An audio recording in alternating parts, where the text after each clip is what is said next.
Assalamualaikum warahmatullahi wabarakatuh. Atas nama Megawati NPM 1820065662. Masalah yang akan saya bahas adalah tentang lingkungan hidup. Masalah tentang lingkungan hidup terjadi sebagai akibat timbulnya salah satu dari kondisi-kondisi seperti melampaui kemampuan suatu komponen, adanya ketidakseimbangan di antara komponen, terganggunya fungsi komponen, atau sama sekali tidak mampu berfungsi seperti biasanya. Masalah lingkungan hidup pada umumnya disebabkan oleh peristiwa alam, pertumbuhan penduduk yang sangat pesat, pemanfaatan sumber daya alam secara berlebihan, industrialisasi, dan transportasi. Salah satu masalah yang pokok dihadapi sebagai berikut. 1. Permasalahan yang dihadapi: kerusakan lingkungan akibat alih fungsi lahan. Berdasarkan konsep negara kesejahteraan, penyebab rusak lingkungan upaya meliputi aspek daratan, laut, dan udara. Secara garis besar disebabkan oleh dua faktor, yaitu faktor manusia dan faktor alam. Sedangkan kerusakan lingkungan yang disebabkan oleh faktor manusia mempunyai dampak lebih kronis dan bersifat jangka panjang, serta dampaknya dapat secara langsung maupun tidak langsung. Contoh kerusakan lingkungan khusus pada aspek daratan akibat ulah manusia yang paling banyak adalah penebangan hutan secara ilegal atau pembakaran hutan yang bertujuan untuk membuka lahan. 2. Tujuan: meningkatkan kesadaran masyarakat untuk pentingnya menjaga lingkungan. Upaya yang dilakukan pemerintah agar meningkatkan kesadaran masyarakat dalam menjaga lingkungan dapat melakukan beberapa hal seperti berikut. A. Komponen lingkungan hidup. Faktor abiotik dapat berupa tanah, air, udara, cuaca, dan suhu. Faktor biotik berupa manusia, hewan, dan tumbuhan. B. Adanya dasar hukum yang jelas dan kuat dalam pengelolaan lingkungan.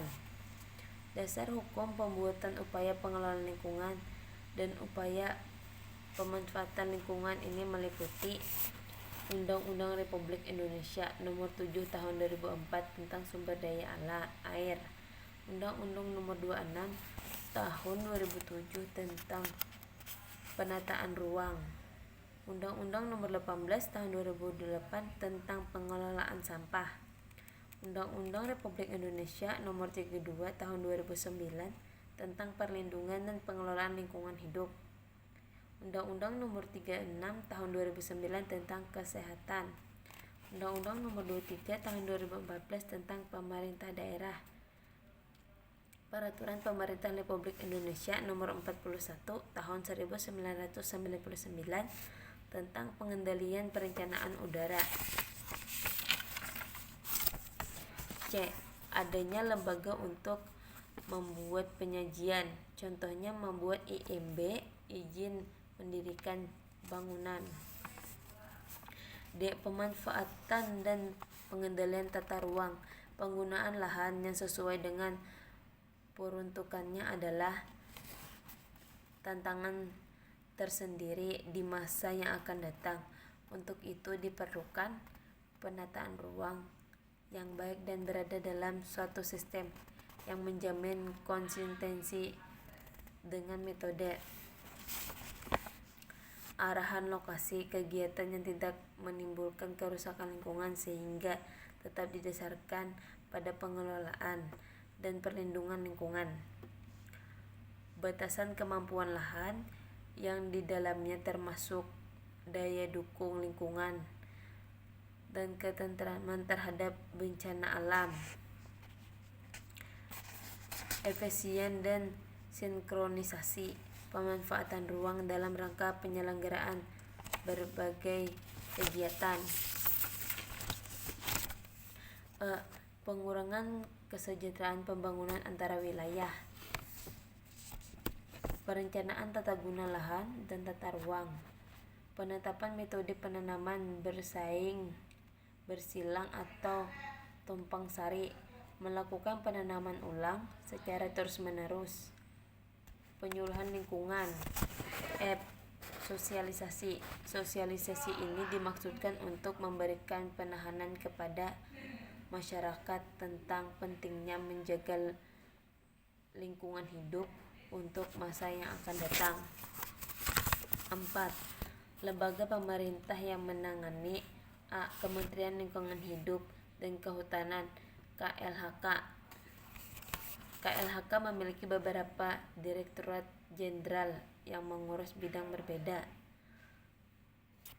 Planologi Kehutanan dan Tata Lingkungan.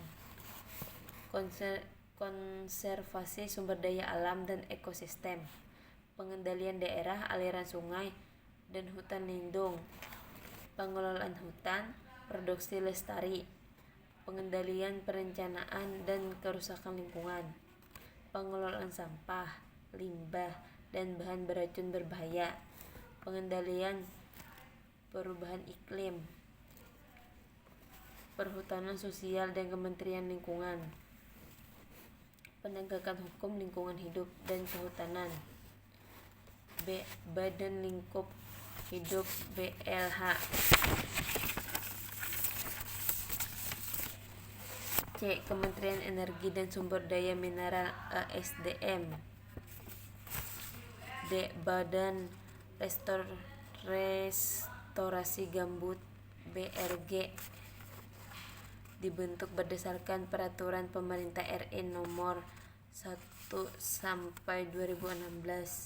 Lembaga non-struktural ini bertanggung jawab kepada Presiden dan dipimpin oleh seorang kepala.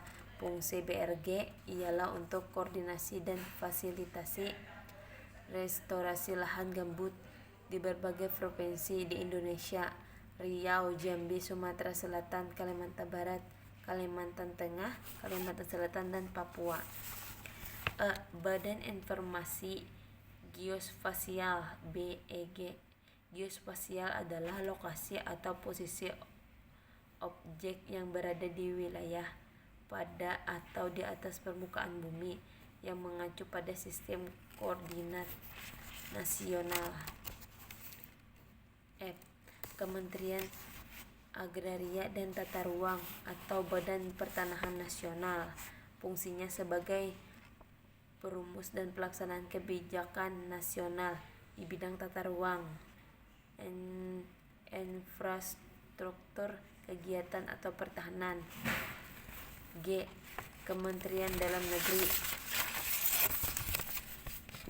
Membuat peraturan dan menerapkan kebijakan pengelolaan barang milik atau kekayaan negara.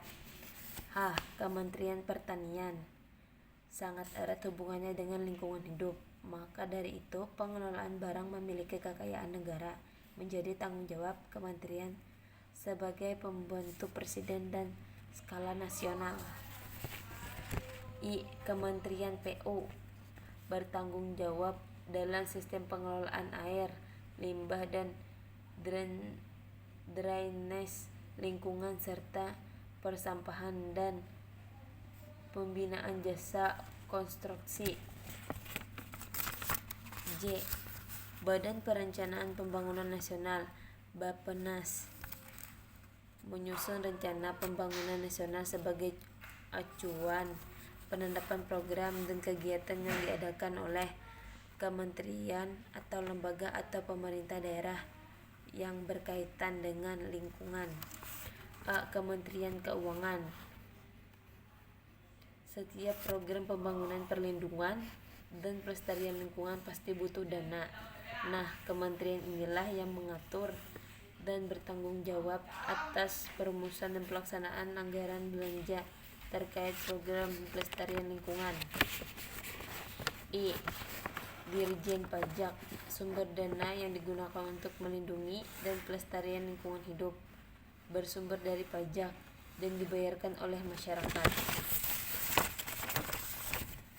M. Komisi Pemberantasan Korupsi (KPK). Meski enggak secara langsung terlibat dalam pengelolaan lingkungan hidup dan kehutanan, KPK memiliki posisi sebagai penyeimbang yang mendukung percepatan kawasan hutan. melalui harmonisasi kebijakan, penegakan hukum, pemantauan perizinan, dan segala hal yang berkait dengan perlindungan dan pelestarian lingkungan. Segala bentuk penyelewengan dana atau diusut oleh KPK. Sekian dan terima kasih penyampaian materi dari saya. Semoga Bapak dapat menerimanya. Wassalamualaikum warahmatullahi wabarakatuh. Terima kasih banyak atas perhatiannya.